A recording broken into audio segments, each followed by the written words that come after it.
박소연의 이슈 픽업 문 열겠습니다. 어제까지만 하더라도 우리 그런 이야기 많이 했잖아요. 뭐 하나만 나왔으면 좋겠다. 많이 떨어졌고 가격 자체가 많이 낮아져 있으니까 뭐 하나라도 좋은 기미가 보이면 그래도 시장은 쉽게 반등을 줄 수 있을 것이다. 뭐 이런 이야기들을 주로 했었던 것 같은데요. 그 기미들이 조금씩 여러 가지가 보인 오늘 아침입니다. 하나씩 한번 들여다볼까요? 이것이 정말 맞는 얘기일까요? 물론 이제 휴전이 선언돼야지 이게 맞다라고 할 수 있겠지만 일단 그 가능성이 언급되는 얘기가 나와서요. CNN의 보도 내용이었는데요.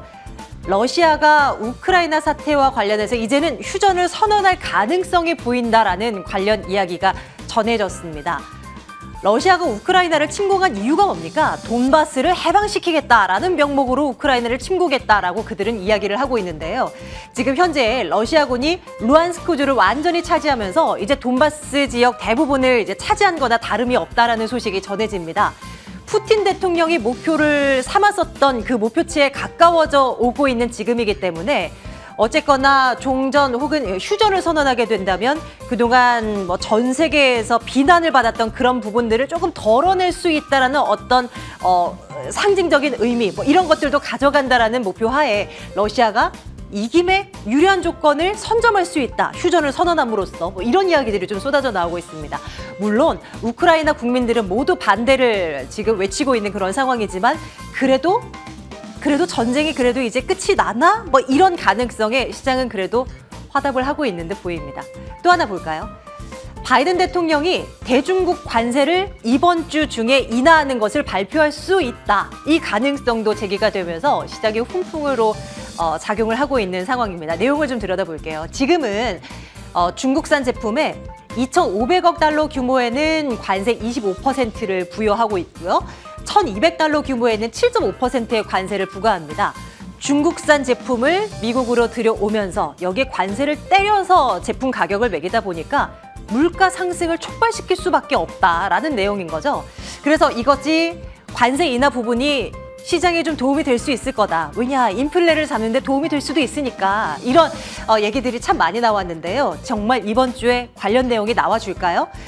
의류, 학용품 등 소비재 품목이 관세 인하 대상이다라고 월스트리트 저널은 전하고 있고요. 다른 제품에 대해서도 보다 확대해서 적용할 수 있는 신청을 접수를 받겠다. 뭐 이런 내용도 전해집니다.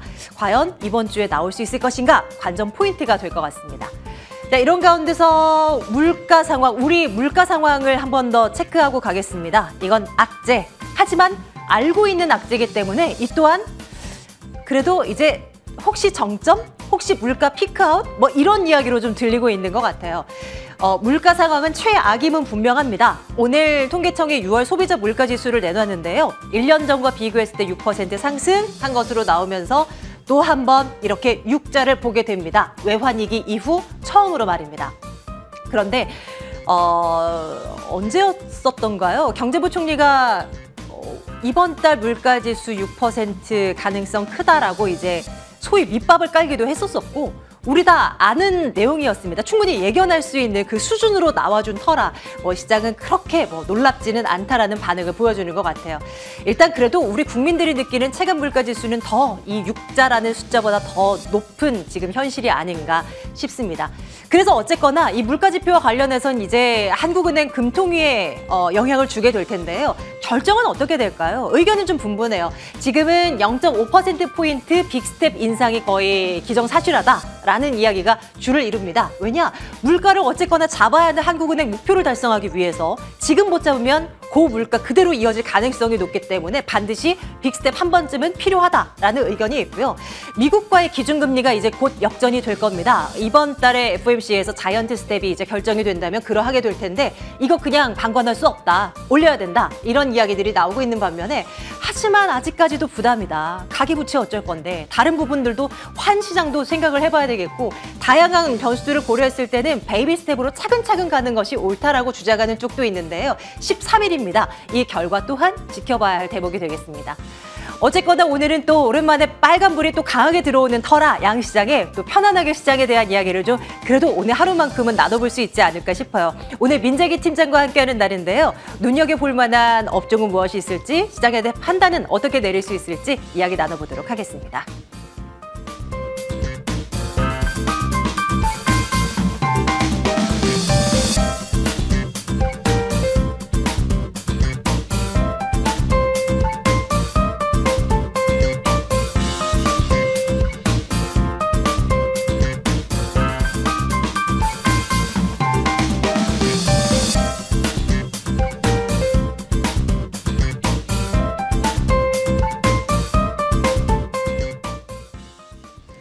네, 오늘은요 KB증권 프라임센터 투자 콘텐츠팀 민재기 팀장과 함께하는 날입니다. 팀장님 어서 오세요. 네, 안녕하세요. 네, 어제까지만 해도 또 세상이 끝나는 것 마냥 시장을 바라보고 있었거든요. 그래도 보란 듯이 또 오늘 또 급반등에 나와주는 시장을 보면서 또 일단은 한숨 돌리는 시간은 주는구나라는 생각을 가지면서 또 바라보게 됩니다. 시장 평가 어떻게 하고 계신지 궁금해요. 또 오랜만에 뵙는 거잖아요. 네, 앵커님과 오래간만에 만나는데 다행히 만나는 날 주가가 올라서 다행인 것 같습니다. 네.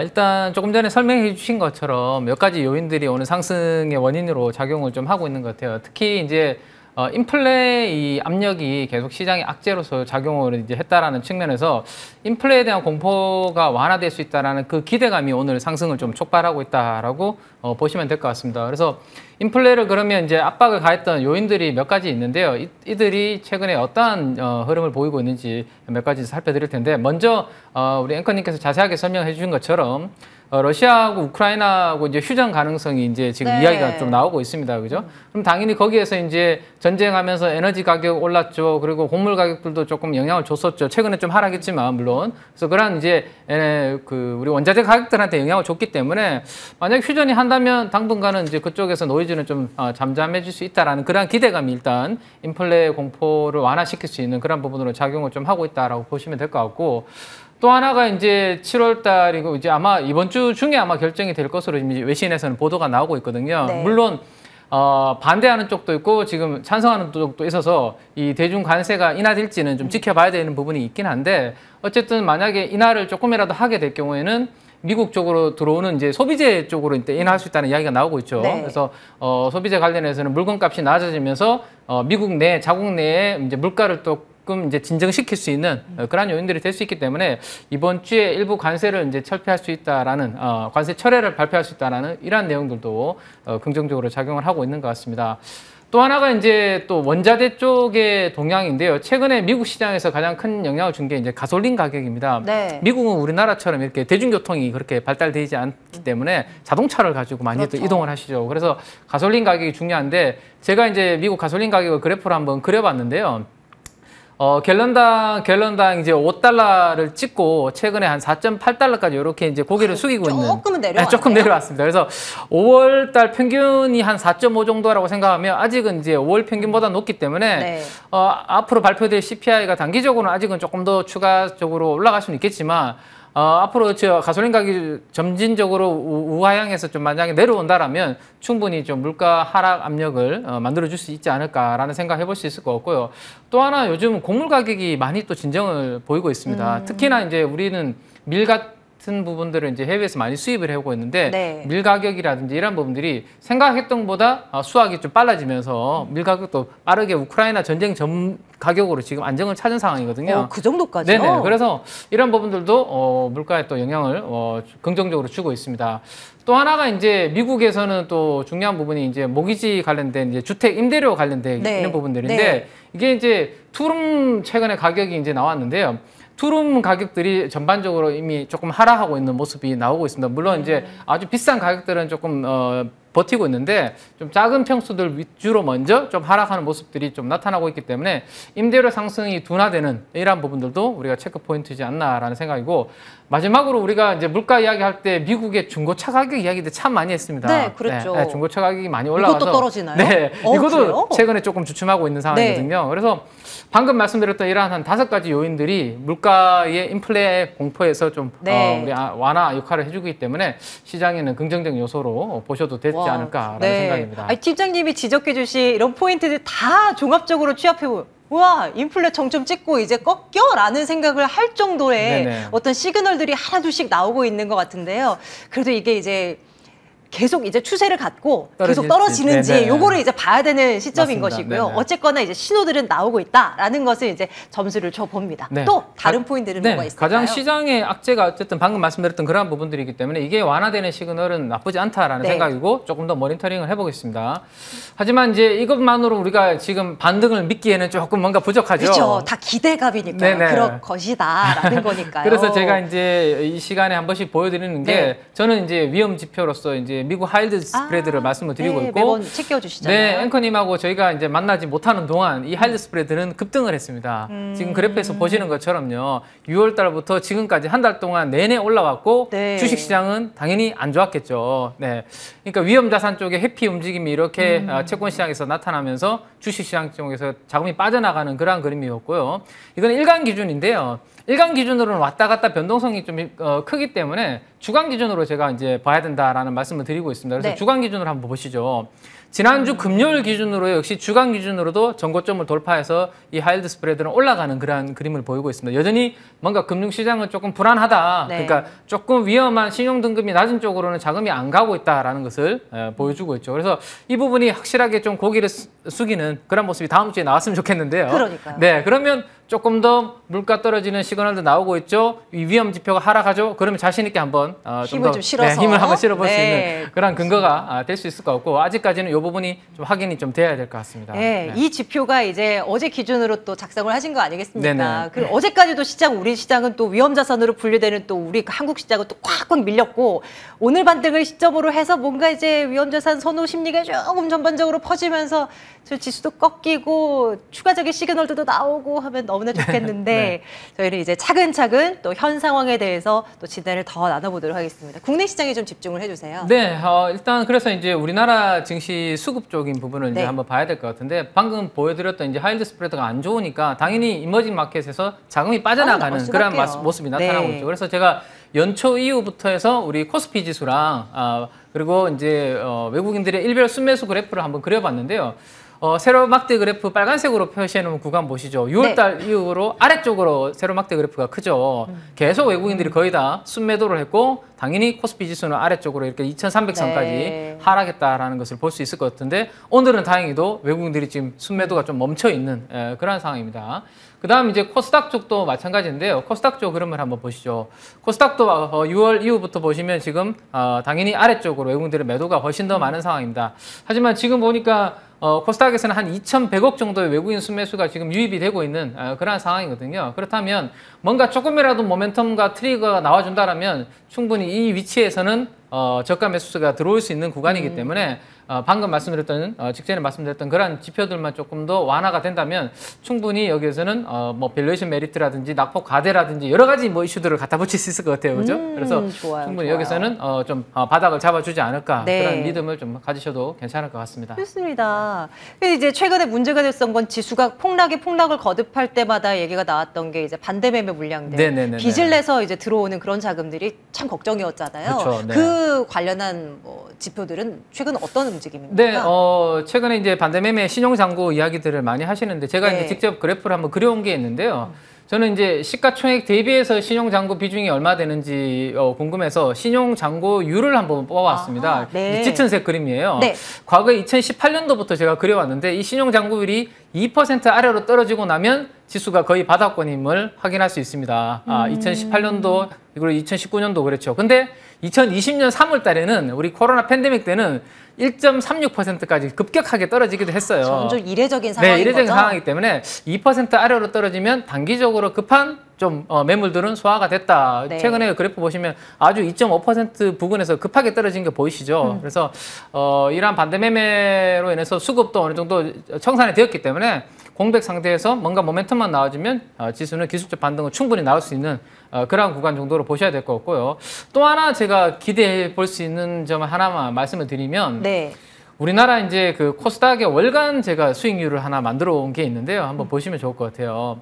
이게 이제 역대 기준으로 월간 수익률을 가장 안 좋았던 것을 제가 정렬을 해놓은 거거든요. 네. 역대로 네. 안 좋았던 수준이요. 네네네. 그러니까 2008년도 10월 달은 우리가 그 금융위기가 있었던 10월 달이죠. 2008년도 10월 달이. 그래서 코스닥이 한 달 동안 30%가 빠졌다. 이렇게 보시면 될 것 같아요. 와, 네. 저때 MTN 개국이 되었어요. 아, 그래요? 네, 네. 조금 시기가 좀 그랬네요. 네. 네. 자, 근데 지금 오른쪽에 한 중간 정도 보시면 네. 2022년 6월 30일이라고 돼 있죠.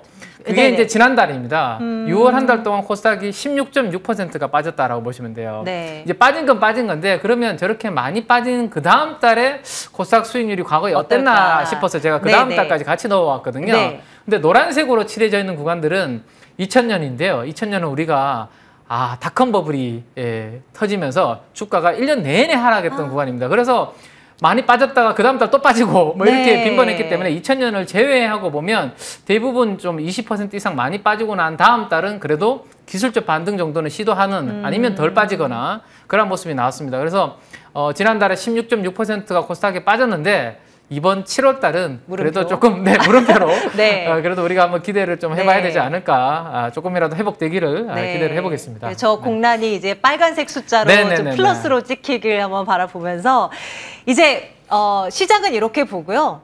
우리가 또 반등이 나올 때 또 그 누구보다도 또 힘이 더 강하게 튀어오를 만한 업종은 또 분명히 있을 거란 말이에요. 이런 쪽이 어느 쪽일까? 우리 팀장님과 함께 또 고민 들어가도록 하겠습니다. 앞서서 이제 반도체 기판 그리고 조선 기자재 요거 두 개 이제 힌트 얻고 왔는데요. 1번부터 볼게요.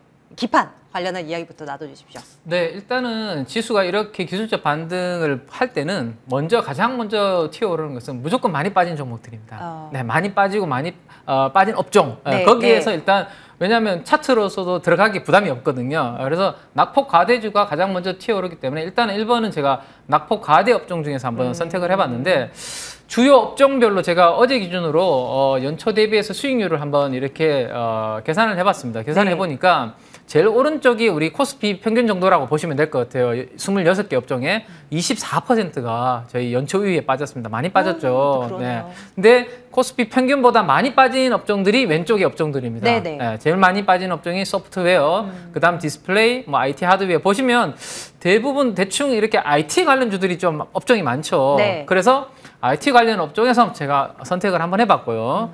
그 중에서도 일단 반도체 기판이라고 하는 2분기 실적이 그래도 조금 양호하게 나올 수 있는, 물론 최근에는 약간 피크아웃 논란도 좀 있긴 했지만 2분기 실적이 양호하게 기대되는 반도체 기판이 많이 빠진 업종이라서 반도체 기판 관련주로서 한번 네. 준비를 해봤습니다. 네. 그리고 이제 우리가 기판에 대한 공부도 좀 해봐야 되는 모양입니다. 네. 자료를 좀 많이 준비하셨는데요. 네. 한번 볼까요? 단면도를 준비하셨거든요. 네네. 한번 보시죠. 보겠습니다. 네.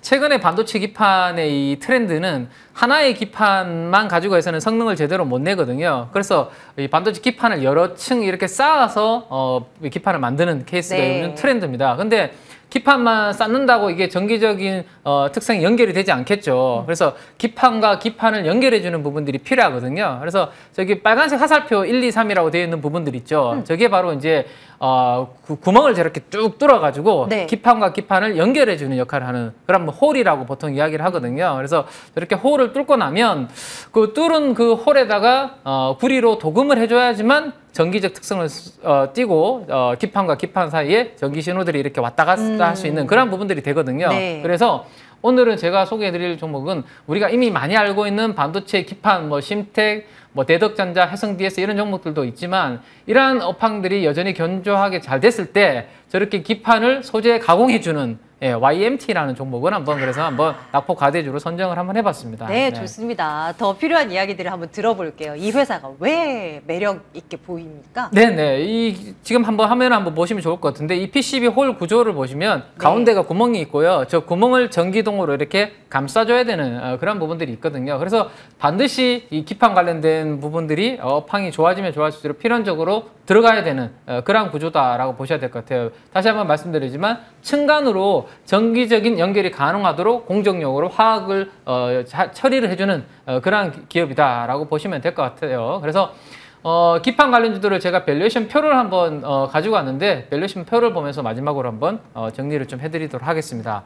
최근에 이 심텍, 뭐 이수페타시스, 대덕전자 주가 고점 대비해서 상당히 많이 빠졌습니다. 그래서 지금 1분기 실적 기준으로 연한산 영업이익 펄을 한번 보시면 대부분이 뭐 3배, 4배, 5배 밸류에이션이 5배 미만으로 아주 낮아진 그런 가격 메리트가 있는 상황이죠. 그래서 혹시라도 2분기 실적이 시장에서 예상했던 것처럼 잘 나와준다면 충분히 지금은 가격이 많이 빠져 있는 상태에서 기술적 반등이 나올 수 있는 구간이고요. 그래서 만약에 이 빅기판 관련주들이 주가가 좀 자신 있게 튀어준다라면 거기에서 파생해서 같은 업황의 수혜를 누릴 수 있는 조금 전에 보셨던 그러한 이제 홀에 도금을 해주는 YMT까지도 좀 수혜를 볼 수 있다라는 측면에서 가지고 왔고요. 특히나 최근에 이 YMT는 좀 반대 매매 물량 관련해서 좀 이슈가 되면서 주가가 단기적으로 크게 급락한 부분들이 있습니다. 그래서 그러니까요. 네. 네네. 한번 하한가 부근까지 막 밀린 적이 네네. 있었네요. 이 대주주가 이제 담보로 잡혀 있는 물량이 이제 반대 매매로 나갈 수 있다. 그런 우려감들이 나면서 주가가 이제 큰 폭으로 하락했는데 홈페이지에 딱 들어가 보시면 공지를 띄워 놓으셨더라고요. 전혀 무관하다. 뭐 이렇게. 그리고 여전히 우리는 반도체 패키징 기판에서 업황이 너무 좋아서 네, 잘 네. 되고 있다. 뭐 그렇게 공지를 딱 또 시장과 소통도 좀 네네, 잘하는 기업이군요. 해놨더라고요. 그래서 저는 이번에 만약에 반도체 기판 관련주들이 시장이 반등을 줄 때 낙폭 가대주로서 좀 움직인다면 YMT도 이번에 좀 하락했던 부분 정도는 최소한 좀 회복을 해야 되지 않을까. 네네. 그런 관점에서 한번 관심 있게 보셔도 괜찮을 것 같습니다. 네, 지금 뭐 말씀 주시는 동안에 지금 반도체 기판 관련주들을 하나하나 쳐보고 있는데 참 시장 무너지는 가운데서도 크게 빠지지는 않은 그나마 그런 실적이 섹터네요. 있으니까. 정말로요. 네네. 네. 그리고 그럼에도 불구하고 또 실적 대비 많이 빠졌다는 측면 하에서 YMT 한번 눈여겨보자라는 시각 한번 챙겨보도록 하겠습니다. 반도체 기판 관련해서 한번 또 이야기를 나눠봤고요. 또 한쪽은 조선기자재를 꼽아오셨는데 최근에 이 역시도 마찬가지였어요. 뭐 시장 다 밀리는데 조선주들, 대장주들 가고 뒷날에 기자재 따라 붙고 또 왔다 네네네. 갔다 이런 흐름이었단 말이에요. 기자재 쪽은 어떤 포인트를 우리가 눈여겨볼까요? 네, 저는 이제 최근처럼 이렇게 시장이 폭락하고 난 다음에 시장의 저 주도주의 색깔이 좀 바뀐다라는 생각을 가지고 있거든요. 네. 그래서 이번에 하락할 때 저는 약간 조선과 조선 기자재가 그러한 좀 색깔을 보여주지 않았나라는 생각입니다. 그래서 지금은 이제 또 낙폭 가대주도 움직이니까 어제와 오늘은 또 약간 조선주, 조선 기자재는 조금 주춤하죠? 쉬어가고 있는 네, 상황인데 조금 긴 관점에서 큰 그림으로 저는 이 트렌드를 한번 보셔도 괜찮지 않을까 싶고 그 이유를 좀 설명을 드려야 될 것 같아요. 네. 일단 제가 가지고 온 그래프를 한번 보시면 좋을 것 같은데요.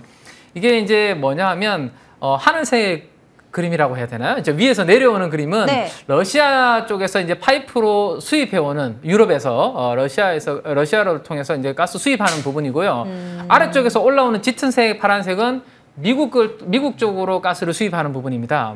근데 지난 6월달 러시아보다 미국 쪽으로 들어오는 가스 수입량이 드디어 이제 역전이 되는 그런 모습이 나타난 거죠. 이게 저는 이제 구조적으로 성장을 보일 수 있는 조선 쪽의 트렌드가 되지 않을까라는 생각이거든요. 네. 그러니까 이제 러시아 쪽에서 가스를 이제 더 이상 안 가지고 오고 중동이라든지 미국을 통해서 가스를 가지고 온다라면 결국에는 이게 LNG 선박을 가지고 운반을 해야 되는. 운반해야 네, 되니까. 운반을 해야 되니까 그냥 우리가 맞아요. 가지고 올 수는 없는 거잖아요. 네, 그죠? 네, 네. 그래서 LNG 선박을 통해서 가지고 와야 되는 그런 부분들이 있다라는 측면에서 우리 조선사들한테 앞으로 좀 계속해서 큰 시장이 좀 열리지 않을까라는 그런 기대감을 가지고 있는데 근데 저는 개인적으로 하반기까지는 네. 조선사보다는 조선기자재를 조금 더 선호하거든요. 그 이유를 좀 말씀을 드리면 삼성중공업은 지금 캐시가 조금 부족한 상황입니다. 몇 년 동안 업황이 좀 안 좋았잖아요. 그래서 캐시가 좀 부족한 상황이고 대우조선해양 같은 경우는 이미 좀 자본이 약간 좀 잠시 이걸 보이고 있는 그런 상황입니다. 근데 현대중공업은 분할을 하면서 자금을 좀 이렇게 확보해 놓은 게 있기 때문에 그래도 좀 괜찮아요. 현대중공업 네, 그룹은. 네. 그래서 하반기에 이 삼성중공업과 대우조선해양은 혹시나 주주들한테 이렇게 좀 돈을 이렇게 가져와야 되는 그런 이슈가 혹시라도 만들어질 가능성이 저는 있다라는 생각이기 때문에 혹시 그들보다는 그러한 이슈와는 좀 자유로운 조선 기자재 쪽을 단기적으로는 보시는 게 훨씬 낫지 않을까라는 생각이거든요. 내부적인 사정이야 다 뭐 제각각 악재들도 있지만 업황 자체는 또 괜찮게 보고 있으니. 네네네. 네. 그래서 이제 큰 그림으로 보는데 혹시라도 그 하반기에 그 이슈가 나와서 네. 주가가 흔들려 준다면 네. 그때가 오히려 저는 이제 조선사들은 살 수 있는 좋은 기회가 오지 않을까 싶고 그 시점 전까지는 조선 기자재를 좀 집중해서 보자라는 측면이거든요. 그래서 뭐 우리가 이제 피팅이라든지 이런 밸브들이 많이 들어가는 부분들이 우리가 LNG를 이제 생산을 하면 액화도 시켜야 되고 그리고 가지고 와서 다시 이제 기화도 시켜야 됩니다. 그때 들어가는 여러 가지 설비들에도 이러한 이제 피팅이라든지 밸브 같은 이러한 설비들은 들어가고 기자재들은 들어가거든요. 그리고 가장 핵심은 이미 과거에 수년 동안 이 업황은 안 좋았기 때문에 살아있는 회사들이 별로 남지 않았습니다. 그래서 이제 조선사들이 어디에 이제 발주를 줘야 되는데 네. 남아있는 회사들이 별로 없기 때문에 거기서 거기. 네, 거기서 거기. 그래서 다 줘야 돼. 다 단가를 가져가네요. 뭐 시야를 할 수 있는 단가 인하를 압력을 할 수 있는 그런 부분도 좀 적다. 라고 보셔도 될 것 같아요. 네. 좋습니다. 그래서 고유가 상황이 지금처럼 좀 이어진다라면 해양 플랜트 쪽에 발주도 아마 이어지고 최근에 이제 바이든의 정책이 좀 바뀌고 있죠. 대선 공약을 파기해서 해양의 시추라든지 이런 것들을 허가해 주려고 하는 움직임들이 나타나고 있죠. 그래서 장기적으로 아마도 성광밴드라든지 태광이라든지 이런 피팅 관련주들은 긍정적인 그림으로 좀 보셔도 되지 않을까 하는 생각입니다. 문득 드는 생각인데요. 혹여나 러시아가 휴전을 선언해 버리면 네네. 혹시 이런 분위기가 또 막 그렇죠. 새로운 네. 국면으로 접어들면서 네. 바뀌는 거 아니에요? 네. 가스관통에서 가스가 그렇죠. 지나다니고 네. 이러면 또 문제가 또 달라질 수 있잖아요. 자, 근데 우리가 한번 당해봤잖아요. 저 같으면 한번 당했기 때문에 네. 러시아한테 그렇게 저는 의존하지 않고 자립하려고 좀 더 노력을 앞으로도 계속 할 것 같거든요. 그래서 혹시라도 휴전 소식으로 인해서 만약에 주가가 흔들려진다면 네네. 오히려 저는 조금씩 저가에 살 수 있는 그런 기회를 주지 않을까라는 생각입니다. 좋습니다. 조선 기자재주 가운데서는 성광밴드를 우리 눈여겨보도록 할게요. 자, 오늘도 재미있는 이야기 좀 많이 풀어주셨는데요. KB증권 프라임센터 투자 콘텐츠팀 민재기 팀장과 함께 말씀 나눴습니다. 고맙습니다. 네, 감사합니다.